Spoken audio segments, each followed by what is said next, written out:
जय हिंद दोस्तों, जय हिंद बच्चों।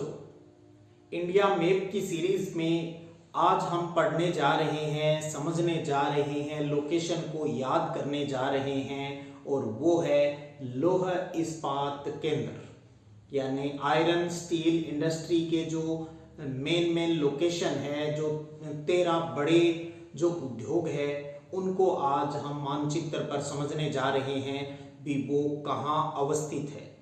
अब सबसे पहले तो आपको मैं ये बताना चाहूंगा, अब आप देखिएगा इस प्रकार का मानचित्र है वो बोर्ड परीक्षा में आपको दिया जाएगा।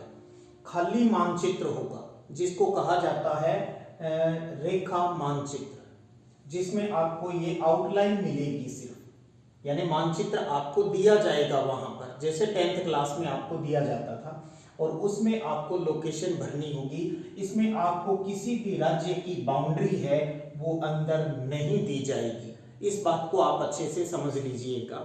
और एक बात और बताना चाहूंगा, भारत में कुल 28 राज्य है वर्तमान में और 8 केंद्र शासित प्रदेश है। दादर नागर हवेली और दमन और दीव है, वो जो 2 केंद्र शासित प्रदेश पहले होते थे उनको मिला के अब 1 कर दिया गया है। तो यानी 28 राज्य और 8 केंद्र शासित प्रदेश है वो इंडिया में है। तो चलिए शुरू कर लेते हैं लौह इस्पात केंद्र।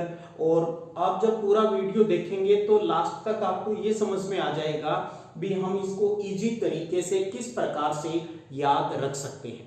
अब आपको क्या होगा, जगह का नाम दिया जाएगा, लेकिन उसको अच्छे से समझने के लिए, याद रखने के लिए आपको यह भी पता होना चाहिए भी वो जगह किस स्टेट में है। इसलिए मैंने सबसे पहले आपको स्टेट याद करवाई, उनकी लोकेशन है वो याद करवाई।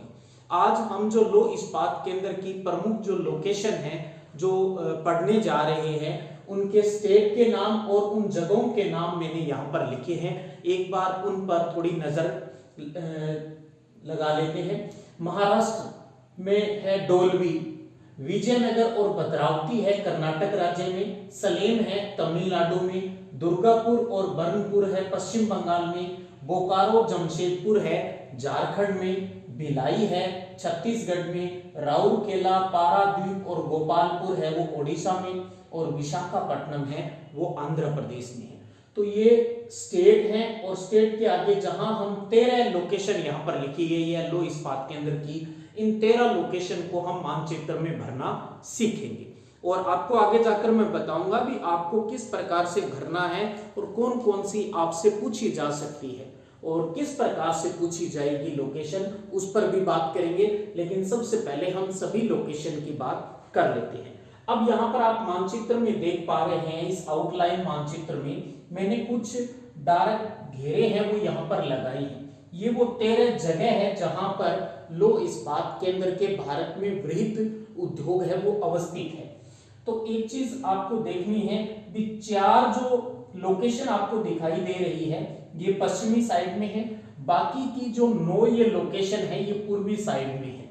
तो इसका मतलब जब लौह इस्पात केंद्र की कोई लोकेशन आपकी भारत में पूछी जाएगी तो ये जगह है और ये जगह है जहां पर वो लोकेशन होगी।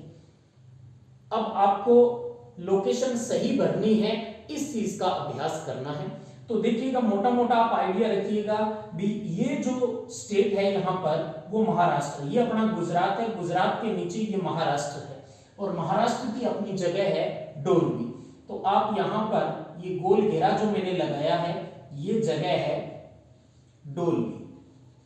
2-3 बार आप लिखकर अभ्यास करेंगे, अच्छे से याद होगा। इसके बाद में डोलवी के बाद में 2 जो लोकेशन दिखा रखी है, क्योंकि महाराष्ट्र के बाद में यहाँ पर कर्नाटक राज्य आ जाता है, तो कर्नाटक की 2 लोकेशन यहाँ पर स्थित है, जिसमें एक का नाम है विजयनगर। मैं वी लिख देता हूं शॉर्टकट, विजयनगर आपको पूरा लिखना होगा विजयनगर। और उसके बाद है यहाँ पर बी यानी भद्रावती। तो ध्यान रखिएगा विजयनगर और भद्रावती है ये दोनों कर्नाटक स्टेट में है। और एक नीचे है यहाँ पर ये है सलेम जो तमिलनाडु में है।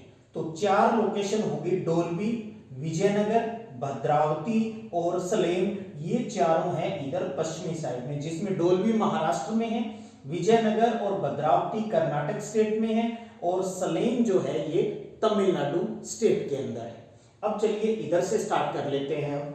यहां पर आपको ये अपना बांग्लादेश है, पड़ोसी जो देश है बांग्लादेश, इसके पास ये है हमारा पश्चिम बंगाल स्टेट। यहां पर आप अच्छे से समझ चुके हो, ये पश्चिम बंगाल स्टेट है। पश्चिम बंगाल की दो लोकेशन हम यहां पर पढ़ने जा रहे हैं। एक तो है यहां पर ये डी दुर्गापुर, और दुर्गापुर के नीचे थोड़ा सा साइड में ये है बर्नपुर। दुर्गापुर और बर्नपुर ये दोनों पश्चिम बंगाल के अंदर है। और इसके पास में है झारखंड। तो आप जब दुर्गापुर की लोकेशन समझेंगे तो उसके पास में ही यहां पर है बोकारो किस स्टेट में है? झारखंड में है। और बोकारो के नीचे और इधर जो अपना बर्नपुर है उसके साइड में इधर है अपना जमशेदपुर।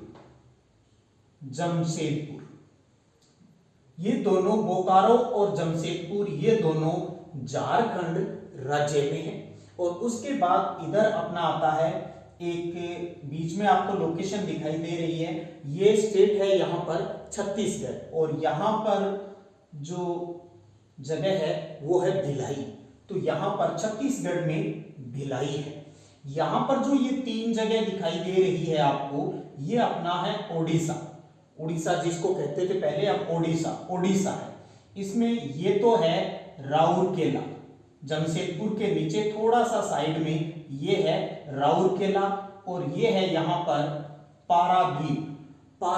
और पारादीप के थोड़ा सा नीचे यहां पर है गोपालपुर है ये गोपालपुर। और गोपालपुर से नीचे और इधर आप बात करेंगे ये अपना जो भिलाई है उसके नीचे यहां पर है विशाखापट्टनम। और इधर डोल्बी, मैं डी लिख देता हूं, ये आपका डोल्बी था इधर। तो ये अभी हमने लोकेशन भरी है और मैंने अभी उसका सिर्फ प्रतीक लिखा है, पूरा नाम नहीं लिखा, आपको पूरा नाम लिखना है। अब सुनिएगा, अभी तो हमने सिर्फ एक बार जगह के नाम लिख लिए। कितनी स्टेट थी? 3, 6 और 2, 8 स्टेट के अंदर ये 13 लोकेशन है। अब आप ये समझिएगा भी बोर्ड परीक्षा में क्या सारी पूछी जाएगी? नहीं, कोई 4 लोकेशन, अगर लो इस्पात केंद्र का प्रश्न आता है आपके बोर्ड परीक्षा में तो कोई क्या 4 जगह आपसे पूछेगा।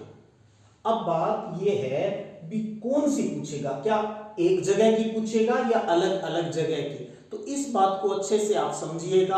आपको बोर्ड परीक्षा में किसी भी मानचित्र के प्रश्न में संभावना यही रहती है भी बिल्कुल पास की जगह आपसे नहीं पूछी जाएगी, क्योंकि टीचर जब पेपर बनाता है उसका उद्देश्य आपको थोड़ा सा भ्रमित करना नहीं होता, बल्कि वो ये चाहता है भी हाँ बच्चे को नॉलेज है क्या, और नॉलेज है तो वो अच्छे से उस मैप के अंदर भर दे।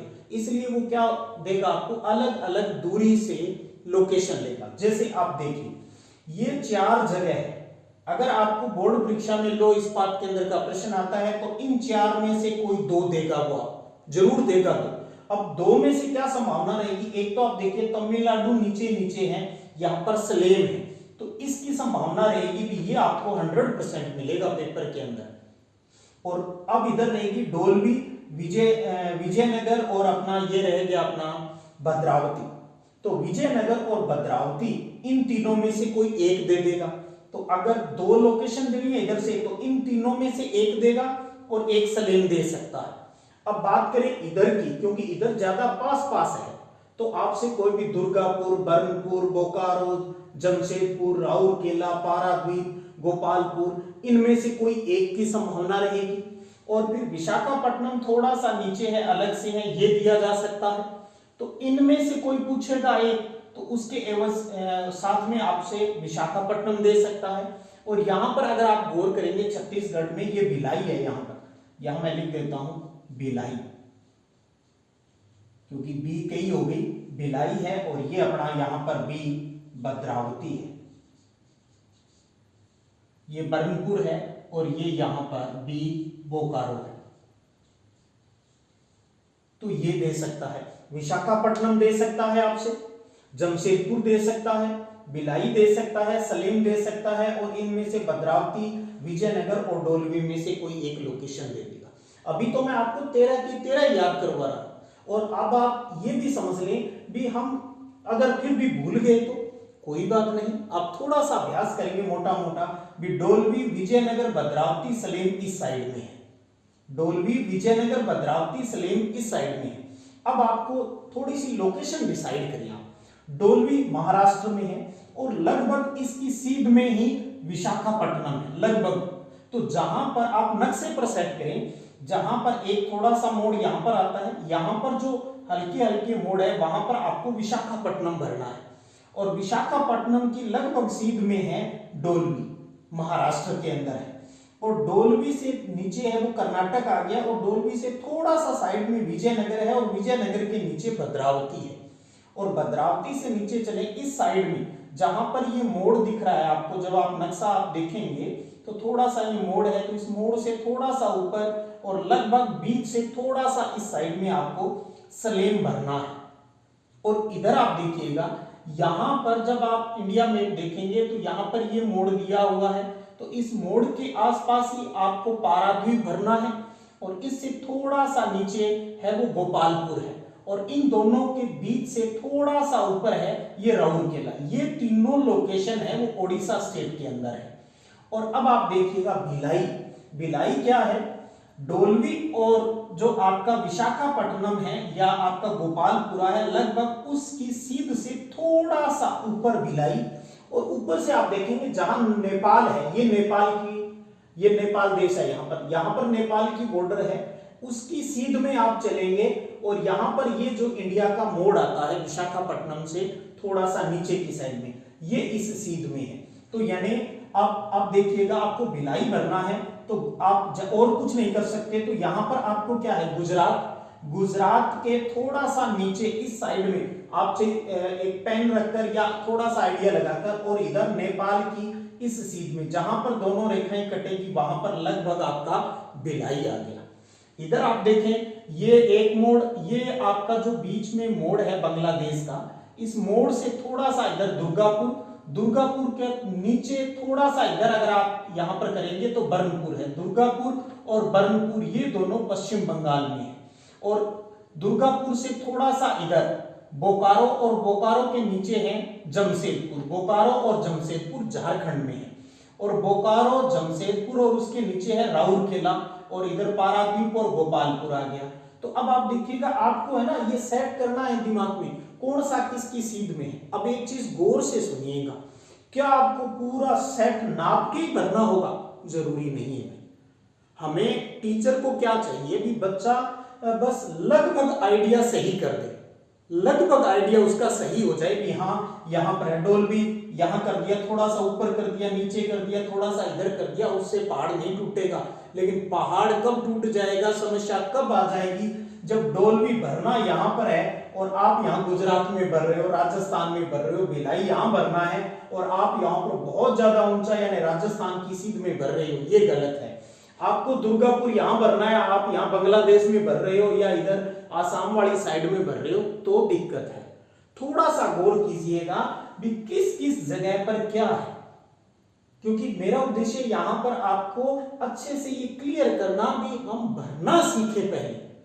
लोकेशन तो याद हो भी सकती है, नहीं हो तब भी कोई बात नहीं, लेकिन कम से कम मोटा मोटा आइडिया तो हो जाए भी यार लो इस्पात के अंदर का प्रश्न है तो मुख्यतः चीज होगी कहां पर, कहां कहां होने की संभावना हो सकती है।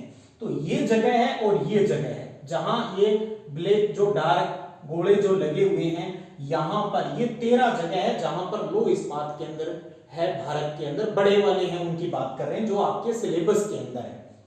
अब एक तरीका आप यहां और कर सकते हो, देखिएगा मैं एक लाइन खींचकर आपको बता रहा हूं, उम्मीद करता हूं अब आप सीख गए होंगे, कुछ चीज सीख गए होंगे। एक बार फिर बात कर लेते हैं, यहां से स्टार्ट करें डोलवी, विजयनगर, भद्रावती, सलेम, फिर इधर से दुर्गापुर, बर्नपुर, पारादीप, गोपालपुर, विशाखापट्टनम, फिर आता है बोकारो, ये आ गया बोकारो के नीचे जमशेदपुर, फिर राउरकेला और फिर भिलाई है।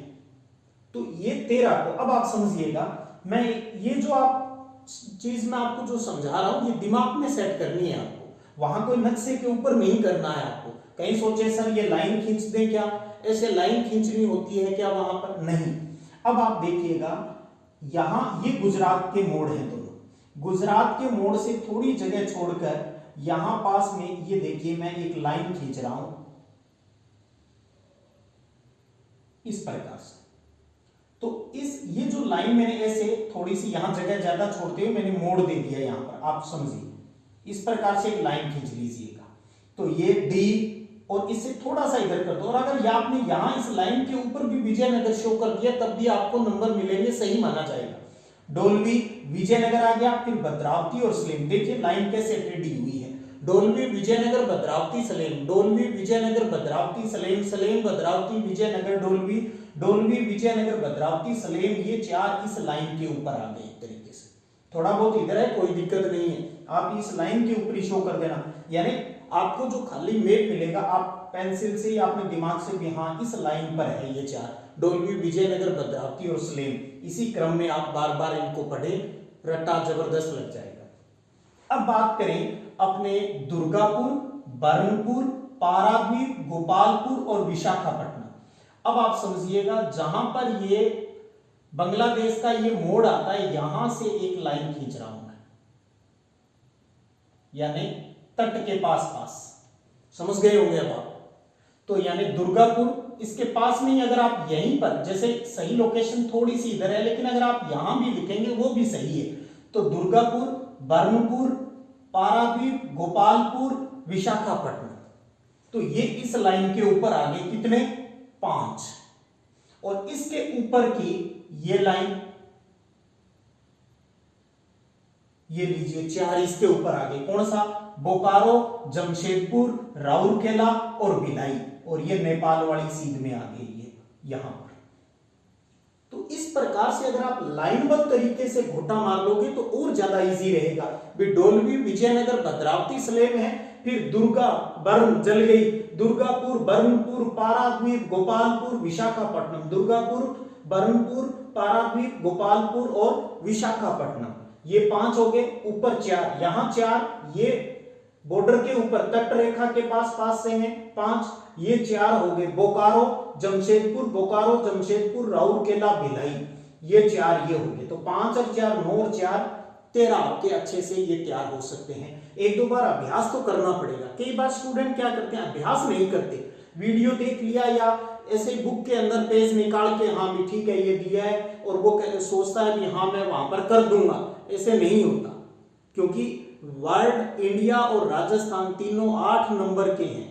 तीनों 8 नंबर के जो मैप हैं वो हैं, तो आप अच्छे से इनको कवर करेंगे तभी आप इनको पूरे में से पूरे नंबर ला सकते हो। हम इंडिया की जितने इंपॉर्टेंट जो बन सकते हैं उन सब वीडियो पर बात करेंगे। और मैं बार बार मेरा उद्देश्य यहाँ पर ये नहीं है कि हाँ कोई देखे नहीं देखे, लेकिन मैं ये चाहता हूं भी जो स्टूडेंट लाभ लेना चाहता है वो इनको अच्छे से समझे भी मैं क्या बताना चाह रहा हूं। अब आप एक बार फिर गौर करें भी मैंने ये लाइन आपको वहां नहीं खींचनी है क्यों। और एक चीज मैंने आपको कहा, सेम पास की जगह कभी नहीं पूछी जाएगी। जब आपको 13 की 13 याद है, कोई 4 पूछ ले दिक्कत कहां आएगी। हमें पता है भी डोलवी, विजयनगर, भद्रावती, सलेम इधर है, हमें इधर से चलें, इसके पास से दुर्गापुर, उसके बाद बर्नपुर, फिर पारादीप है, गोपालपुर है और विशाखापट्टनम है। उसके ऊपर वाला जो घेरा चल रहा है वो बोकारो का है, जमशेदपुर का है, राउरकेला का है और भिलाई का है। बार बार आप लिखोगे, पढ़ोगे, नाम याद हो जाएंगे और होने भी चाहिए, क्यों नहीं होंगे। आपको सब्जेक्ट में भी तो जरूरत है इसकी, खाली नक्शा ही थोड़ी है। आपको इसको थ्योरिकल प्रश्न भी तो आपसे बोर्ड परीक्षा में पूछा जा सकता है। तो अच्छे से आपको इस प्रकार से ये समझने का एक तरीका है भी हम कैसे लोकेशन, आप देखें कौन सा किसकी सीध में हो सकता है, किस मोड़ पर आएगा, किसकी सीध में आएगी। और ये बात सिर्फ इसी टॉपिक के अंदर नहीं, चाहे विश्व की बात करें, राजस्थान की बात करें या इंडिया की किसी और लोकेशन की बात करें, आपको यही तरीका कौन सा किसकी सीध में सेट करना है। और एक एक टॉपिक लेकर, जैसे आज हम लोग इस्पात के अंदर पर बात कर रहे हैं, आपको 15-20 मिनट देने होंगे, एक दिन नहीं 2-3 दिन दे दीजिए आप टाइम, एक दिन छोड़कर दे दीजिए, थोड़ा सा वीडियो देख लीजिएगा, फिर उसका अभ्यास कर लीजिएगा, फिर मिलान करके देखिएगा। मतलब हो ही नहीं सकता भी आपकी कोई लोकेशन अगर इस्पात के अंदर का प्रश्न आता है और आपका गलत हो जाए, मैं नहीं मानता। अब आप इसमें एक चीज और थ्योरिकल वाली जो बात है वो भी मैं आपको यहां पर क्लियर करना चाहूंगा थोड़ी सी। ये 13 लोकेशन है। आपको पता है लौह इस्पात उद्योगों की जो स्थापना है वो मुख्यतः 4 सिचुएशन जहां है, 4 भिन्न भिन्न स्थितियों वाले क्षेत्रों में ही इसकी स्थापना हुई है। कौन सी? या तो आपको ये उद्योग मिलेंगे लौह अयस्क क्षेत्र के निकट, या आपको मिलेंगे कोयला क्षेत्र के निकट, या आपको कोयला और लौह जो अयस्क है उनके बीच में, और चौथी बात आती है बंदरगाह यानी तट के पास मिलेंगे, ताकि इजीली उनसे व्यापार है वो किया जा सके। तो यानी 4 स्थितियां बनती हैं। थोड़ा सा ये भी देख लेते हैं इसके अंतर्गत। अब आप एक देखिएगा, पारादीप, गोपालपुर, विशाखापट्टनम और डोलवी, ये चारों तो कहां हैं? गौर कीजिएगा थोड़ा सा। पारादीप, गोपालपुर, विशाखापट्टनम और डोलवी, ये तो बिल्कुल तट के ऊपर है। तो हम क्या कहेंगे? ये तटीय क्षेत्र यानी बंदरगाह पर स्थित 4 लौह इस्पात केंद्र है। इसमें सबसे पहला जो स्थापित हुआ था वो विशाखापट्टनम वाला था। पहला है जो बंदरगाह पर स्थापित हुआ लौह इस्पात केंद्र वो विशाखापट्टनम है। तो डोलवी, विशाखापट्टनम, गोपालपुर और पारादीप, ये चारों जो इस्पात केंद्र हैं ये तट रेखा पर है, बंदरगाह के समीप है, वो स्थापित है। तो एक क्षेत्र तो ये हो गया। अब दूसरी बात आती है लौह अयस्क क्षेत्र के निकट। लौह अयस्क क्षेत्र के निकट की बात करें तो ध्यान रखिएगा, वी, बी और एस, ये जो तीनों हैं, विजयनगर, भद्रावती और सलेम, देखिएगा विजयनगर, भद्रावती और सलेम, ये जो 3 लोकेशन है, ये तीनों हैं वो लौह अयस्क क्षेत्र के निकट है। विजयनगर, भद्रावती और सलेम लौह अयस्क जहां पर आसानी से मिल जाता है उनके नजदीक ये तीनों स्थापित किए गए हैं। और इसके साथ साथ भिलाई और राउरकेला, ये दोनों, भिलाई और राउरकेला, ये दोनों भी लौह अयस्क के समीप स्थापित है। जहां पर लौह अयस्क आसानी से मिलता है वहां पर विजयनगर, भद्रावती, सलेम, भिलाई और राउरकेला, ये 5 जो केंद्र है ये कहां स्थापित है? लौह अयस्क क्षेत्र के निकट स्थापित है। 4 बंदरगाह के समीप हो गए, 4 लौह और 5 लौह अयस्क जहां मिलता है आसानी से उसके पास स्थापित है। अब बच गए कौन कौन से? अब आप देखिएगा, बोकारो, दुर्गापुर और बर्नपुर, ये तीनों की बात करें, बोकारो हो गया अपना, और कौन सा हो गया इसके अंतर्गत? दुर्गापुर और बर्नपुर, ये तीनों, ये जो तीनों हैं ये कोयला क्षेत्र के निकट है। ये तीनों कहां हैं? कोयला क्षेत्र के निकट। यहां पर इनको कोयला है वो इजीली प्राप्त हो जाता है। ध्यान दीजिए, बोकारो, दुर्गापुर और बर्नपुर कहां स्थापित है? जहां कोयला मिलता है, यानी कोयला क्षेत्र के निकट स्थापित है। कोयला क्षेत्र के निकट कौन से लौह इस्पात केंद्र स्थापित है? बोकारो, दुर्गापुर और बर्नपुर। आपसे पूछ ले लौह अयस्क के नजदीक कौन से हैं? तो भिलाई, राउरकेला, विजयनगर, भद्रावती और सलेम, ये लौह अयस्क के निकट है। बंदरगाह का पूछे तो डोलवी, विशाखापट्टनम, गोपालपुर और पारादीप है। और इनमें एक पहला पूछे भी सबसे पहले बंदरगाह पर कौन सा केंद्र स्थापित हुआ था लौह इस्पात का? तो वो है विशाखापट्टनम, विशाखापट्टनम है। अब बच गया एक, जमशेदपुर। अब कौन सा बच गया? जमशेदपुर। तो ध्यान दीजिए, ये क्या है? ये है लौह अयस्क क्षेत्र और ये है कोयला क्षेत्र। तो इन दोनों के बीच स्थापित है जमशेदपुर। कहां स्थापित है? किस जगह स्थापित किया गया है? ये कोयला और लौह अयस्क दोनों के बीच, इधर से ये लौह अयस्क ले लेगा और इधर से कोयला ले लेगा, तो दोनों के बीच स्थापित है वो कौन सा है? जमशेदपुर है। तो थ्योरिकल बात भी इस मैप से आपके बहुत अच्छे से क्लियर हो जानी चाहिए। तो यानी कुल मिला के आज के इस वीडियो में आप एक बहुत बड़ी बात और बोर्ड परीक्षा की दृष्टि से बहुत बड़े इंपॉर्टेंट प्रश्न को तैयार करने में कामयाब हो जाओगे अगर आप इस वीडियो के हिसाब से थोड़ा सा अभ्यास करेंगे, थोड़ा सा रफ कॉपी पे कुछ लिखेंगे और मानचित्र के ऊपर 2-4 बार अभ्यास करेंगे, एक दूसरे से पूछेंगे।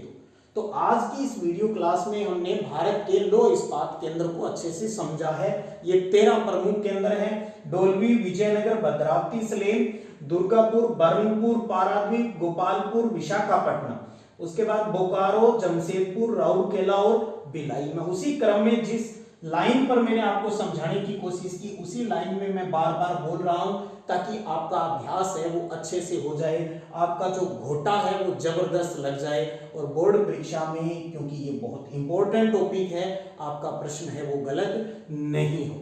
तो आप अच्छे से इसका अभ्यास कीजिएगा। फिर भी आपको किसी प्रकार की कोई समस्या महसूस हो रही है तो आप कमेंट बॉक्स में लिखिएगा, मैं उसमें सुधार करने की कोशिश करूंगा और अच्छे से भी हाँ किस प्रकार से आपको इजी वे में ये चीज मैं करवा सकूं। चलिएगा, आप कीजिए अभ्यास और तब तक मुझे दीजिए इजाजत, फिर मिलते हैं, तब तक जय हिंद जय भारत।